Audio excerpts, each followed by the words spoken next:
What I'd like to do in this first video is to go over all the features and functions very quick. We're not going to make an actual beat just yet. We're just going to outline what it does.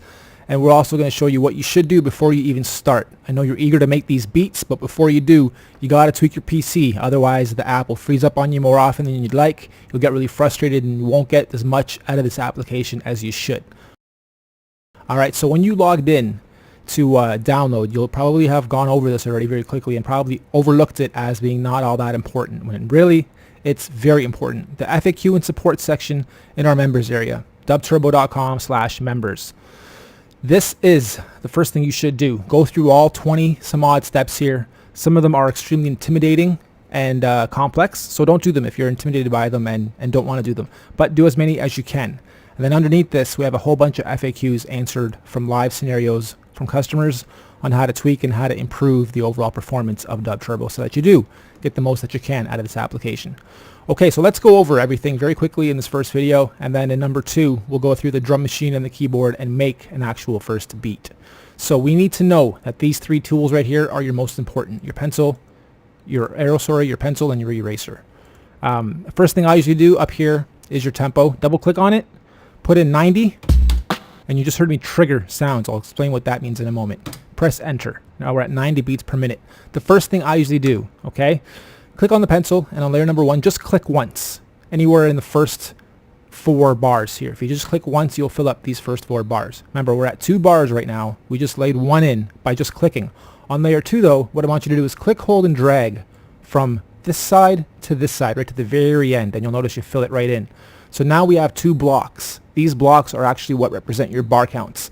Now if we move our bar count up to 8, you'll see that this grows. So what I'll do here is take this to 8, double click, press 8. Sorry, you'll hear the triggers. Do that every time you do trigger something, unless you turn number lock off, then change it and turn number lock back on. But you put in your bar count, press 8, you'll notice that it grew, right? If I click loop right now, you'll see that I'm only looping the first little bit. Using my arrow tool, drag the second node right to the very end. Now you're looping all 8. So what I want to do first here is outline the difference between drawing in 1 bar, 2 bars, or even more. In fact, I'll do that here just to show you guys that this isn't what you want to do. You don't want to draw on huge long bars, and I'll tell you why in a moment. If we go to layer 1, if we click on this with our arrow tool and then click edit, this will bring up our drum editor, and you'll see 1, 2, 3, 4 fades, right? Those are your bars. That's a measure of 4 within 1 bar. If I click on the second guy, you'll now see 8. 1, 2, 3, 4, 5, 6, 7, 8. If I click on this guy and click edit, you'll see a ton, and it's impossible to work with this matrix because they're so small. We could have scrollers here that you can scroll back and forth with, but just to make this as easy as possible for you guys at the beginning stages of beat building, we want you to work with 2 bars, or 1 if you're really new and want to be sure what you know what you're doing, 1 bar at a time. But I like to work with 2 because then it's easy to copy them. And what I mean by copy them is if I hold down the shift button and click, hold, and drag, I can copy my bars over and just erase them accordingly as well. If I have something in this bar and I copy it over and then edit this bar, it'll only affect that bar there. It won't affect both bars. So it's nice because you build up a little loop, you duplicate it a bunch of times, and then you do change-ups within, and now you have beautiful, very easily made loops. What I need you to know is these very first 4 are drums. The next are keys. So if I draw a bar on my key track and click edit, it pulls up my keyboard and the editor within. If I click on a drum panel and click edit, it pulls up my drum machine and the length of the block within. Okay, very important. Those are the first few things you need to know. These 16 channels represent these 16 channels. So layer number 1, there's the volume for layer number 1. Solo, mute. Okay, if you just want to hear what layer 1 sounds like once you have like 6 layers going, or if you want to have a combo of only layers 1, 3, and 5 going, then you would mute everything else, and you could have combos very easily. If you want to track out from DUBturbo, let's say you have 4 tracks or 4 layers here going, and you want to solo the layer number 1 and export it, then you want to solo layer number 2 and export it, and so on. You can export 1 layer at a time and then bring those into Cubase or Audacity or Pro Tools and edit from there. So you can very easily make an 8, 16, or 32 bar loop with change-ups and then bring it into any other editor, make a full track out of it within a matter of 15 minutes. Our metronome is exactly what it is. Turn it on, press play, and you'll hear a click at whatever BPM you're set to. So that's 90 BPM. That's also to say that if I go to 180, which is exactly double that, it'll be the same but double timed. So instead of going 1, 2, 3, it'll now be 1, 2, 3, 4, 1, 2, 3, 4. So it's just literally doubled.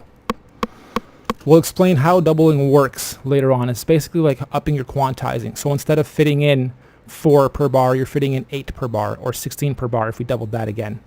A little bit of math for you, but for now, don't worry about it. Just leave it at 90. We'll go to the next video momentarily. But again, if you're on a drum track and you want to preview these, the triggers for them are 1 through 0 on your keyboard. So if I click on edit, I'm on beatbox number 1, and if I go, that's me pressing the keys on my keyboard. Beatbox 2, same thing, just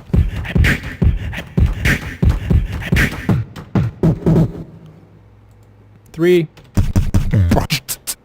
Alright, and you can see yourself hitting them here if you gotta click on the actual.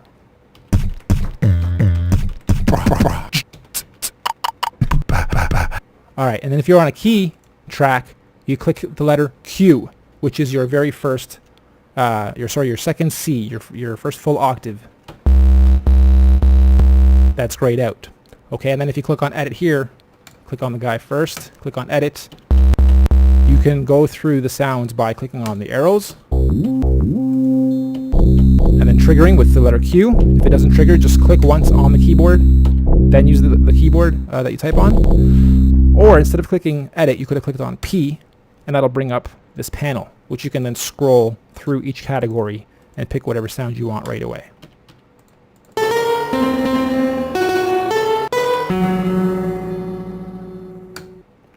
Okay, so in review very quickly, your bar count, we start with 2. You fill it in with 2 full bars when you draw it in with your pencil tool.